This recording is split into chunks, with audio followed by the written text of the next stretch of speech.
Hey guys, and welcome back to Smoke and Research.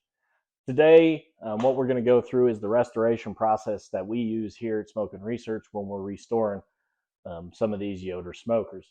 So what we have next to us is a 2010 model Yoder YS640 smoker. So we're going to go through the process of what we do during our restorations that we do, and any other restoration we do and reselling of these Yoder grills. So you kind of understand what goes into it. So without further ado, first thing we always start off with when we get these 640s in is dismantling them. So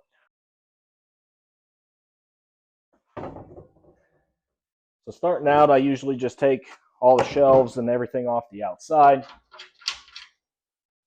I did slightly start before I started the video, but essentially I take all of our,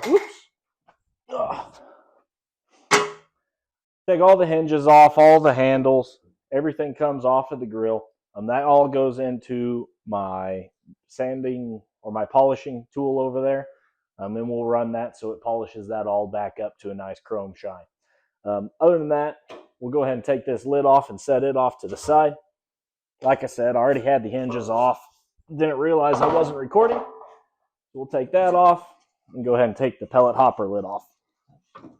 So the story with this Yoder is that it had a fire here in the firebox. So that's kind of how we got a hold of it in the unworking condition. So we'll go ahead and take all the screws out of this firebox here so we can get it off.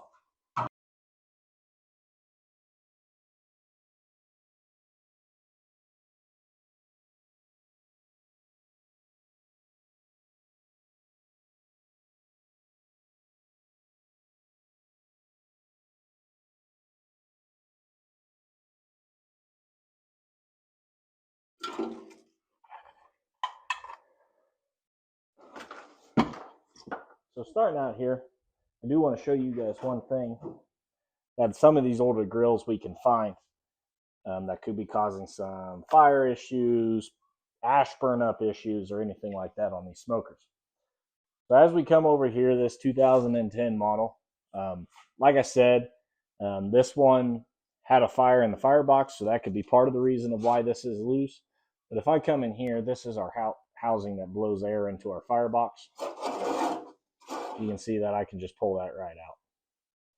So this has no mounting screws in it. It doesn't mount to the base. It usually just uses a line of silicone, the silicone sealant that they use at factory across the bottom here, and then it glues down and in to that housing.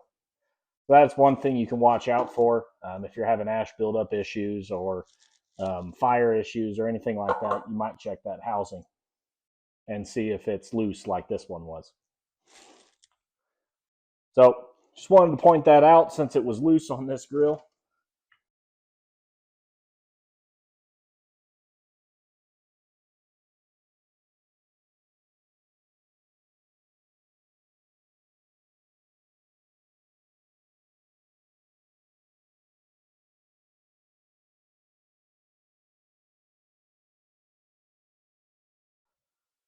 So this grill also still does have the old style temp probe in it.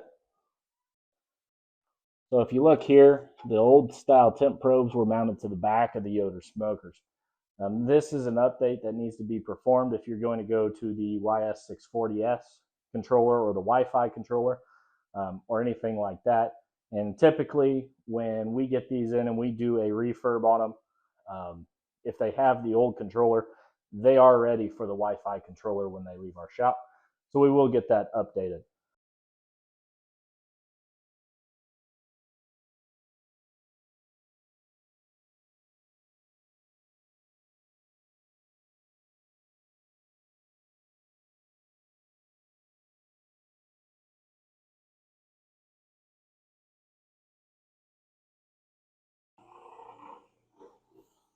So I'll show you another area that can cause you issues with your firebox on these older grills. So this is the seal above your firebox in there. And you can see here where it's just split This has most likely happened during its overheat or when that pellet box fire happened. But you can see that big gap there that's going to allow that airflow to not go where it's supposed to, or allow that fire to travel back in there. So just another spot that you could use some sealing, but we'll make sure we address it here with this smoker. So next up, we got the shop vac here. We're going to go ahead and get it hooked up, and we're going to suck all the grime out of the bottom of this grill. So we'll go ahead and show you the bottom of the grill before I suck it out and shop vac it out. But this is pretty generic ash cleanup for someone that's cleaned the grill and looked over it. As you can see, there's a lot of ash down there, but there's not too much. But we just want to make sure we get that all out because these grills use silicone sealant. So in these corners, they have a silicone caulking that goes around the bottom. We just want to get all of that ash out and make sure all of that sealant on the inside of this grill is in good shape. So we'll get the shop vac here and we'll go ahead and suck it out.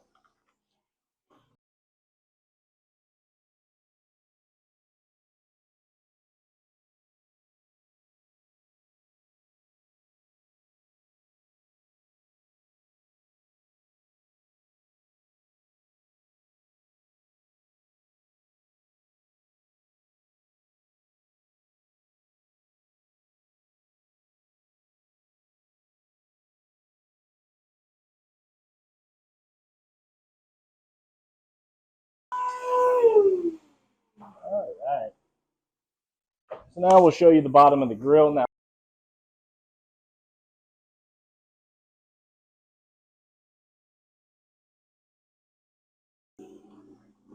that we got the main body of the grill disassembled, we're going to take that main body off of the cart of the grill. So in order to do that, we're going to take the top bolts out of each side of this leg, not the bottom ones. Those bottom ones are just there to hold the cart together. So the only ones that are actually holding this to the cart are these top ones.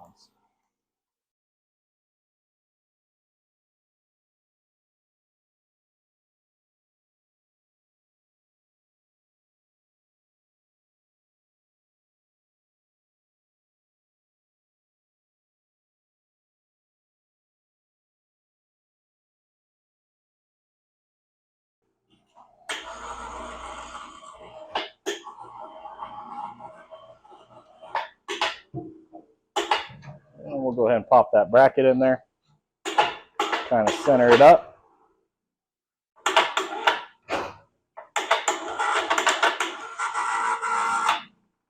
And there we have it. So we'll roll that cart out of the way. This will just move over a little bit. Go ahead and set it back down.